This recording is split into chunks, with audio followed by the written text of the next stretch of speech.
எல்லாம் உள்ள ஆதி பகவானை என் மனம் மொழி நெய்களால் வணங்கி மகிழ்கிறேன். இது அரண் வலியுறுத்துள்ள 7வது குறள். இதை படிக்கிறேன். முதல் குறளை படிச்சு முடிச்சிடறேன். அறத்தார் இதுவென வேண்டா சிவிகை பொறுத்தானோடு ஊர்ந்தான் இடை.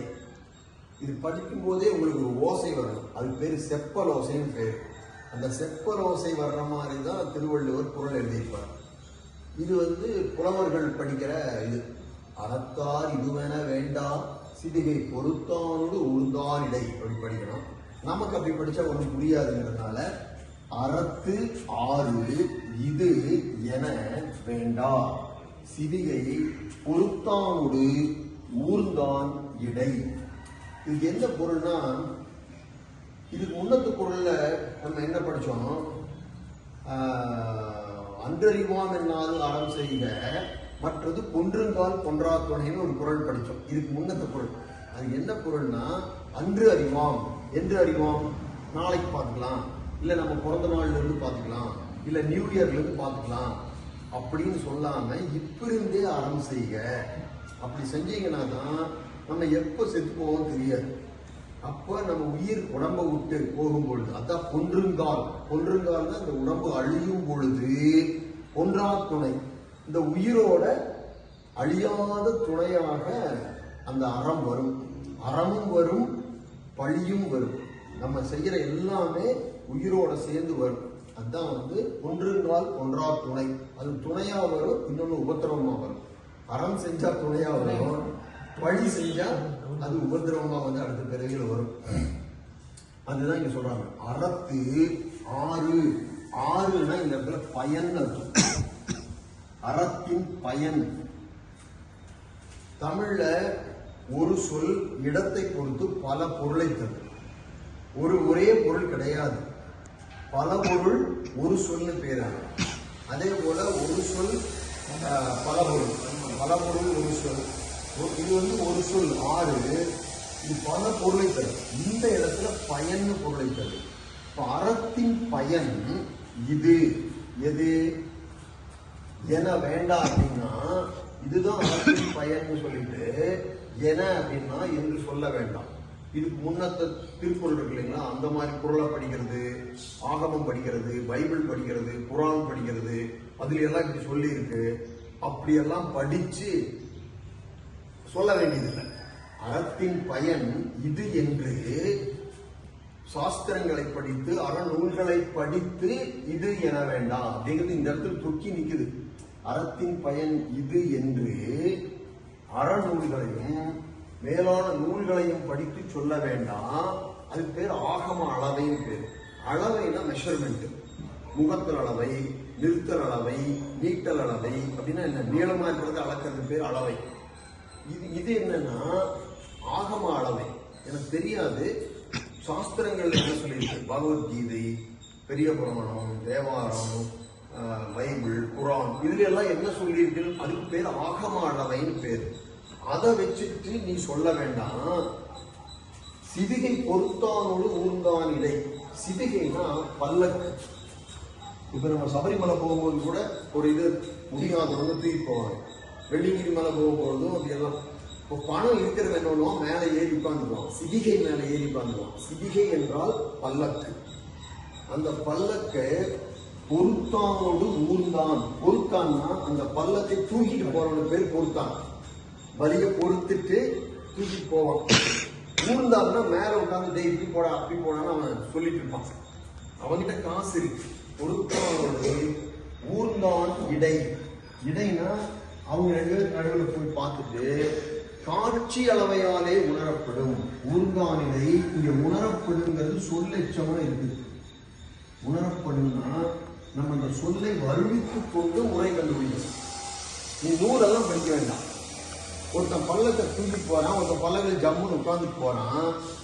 அவங்கள பார்த்து தெரிஞ்சுக்கும் என்ன சொல்ல வர்றாருன்னா வள்ளுவர்.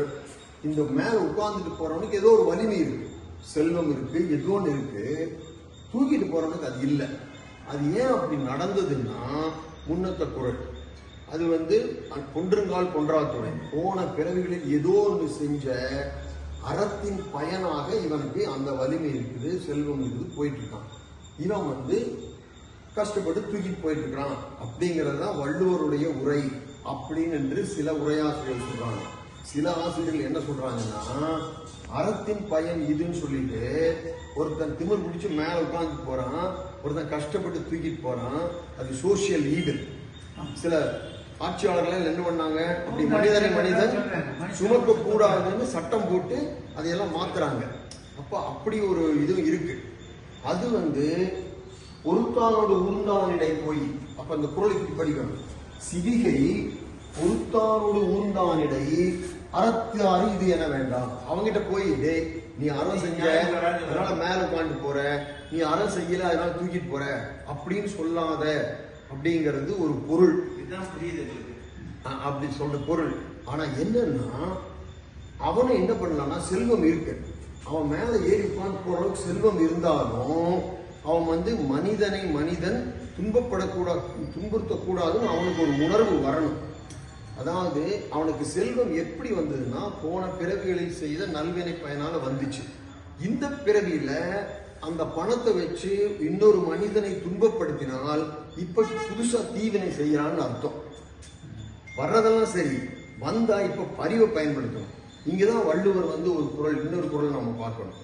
சென்ற இடத்து செலவிடாது தீதூரி நன்றின்பால் உய்ப்பது அறிவு. அப்படின்னா மனசு போனபடி போகாம, இது நல்லது இது கெட்டது, நான் வந்து நல்லதை தான் செய்யணும், கெட்டதை செய்யக்கூடாது என்று உன்னுடைய மனத்தை செலுத்தக்கூடியது பேர் அறிவு.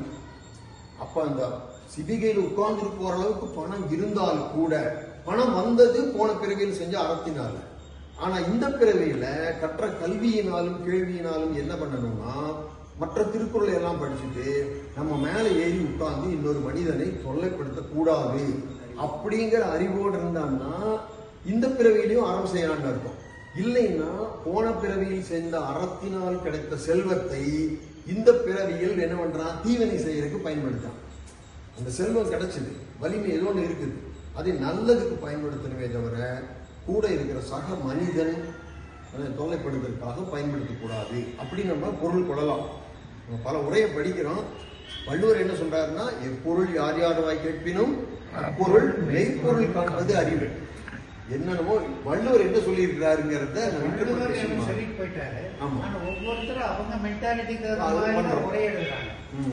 அவங்க கேலிபர், அவங்களுடைய எக்ஸ்போஷர், அதுக்கு தகுந்த மாதிரி உரை எழுதுறாங்க. இப்போ நல்ல ஆசிரியர்னா நல்லதை மட்டும் நினைச்சிட்டு இருந்தா ஒரு நல்ல பயன் எழுதுறாங்க. இதவே வைடா எக்ஸ்போஸ் ஆகிறாங்க இல்லையா, அவங்க வந்து தவிர அவங்க ஐடியாவது பூர்த்தாங்க. ஆமா, பட் நமக்கு பொறுத்தளவுல இதுல நியூட்ரலா இருந்து நம்ம கத்துக்கிறது தான் முக்கியம். அதைத்தான் அந்த பொருள் சொல்லுங்க. எப்பொருள் யார் யார் வாய் கேட்பினும், திருவள்ளுவரே சொன்னாலும் அது சரிதானா அப்படின்னு உன்னுடைய அறிவை கொண்டு மெய்ப்பொருள் கண்டுபிடி அப்படிங்கிறாரு. நம்ம சிந்திச்சு பார்த்தா என்ன தெரியுதுன்னா, இது சரியா தோணுது. அதாவது எனக்கு தோணுது என்னன்னா, போன பிறவியில் செஞ்ச அறத்தின் பயனாக எனக்கு சிவிகையில் போற அளவுக்கு பணம் இருக்கு, செல்வம் இருக்கு, ஆனாலும் நான் சிவிகையில போகமாட்டேன். சிவிகை பொறுத்தானோட அறத்தின் பயன் கண்டுபிடிச்சுக்கலாம். ஆனா இந்த பிறவியில் என்னுடைய அறிவை பயன்படுத்தி நான் அப்படி சக மனிதனை தொல்லைப்படுத்த மாட்டேன் அப்படின்னு போனா நான் புத்திசாலி, அறிவாளி.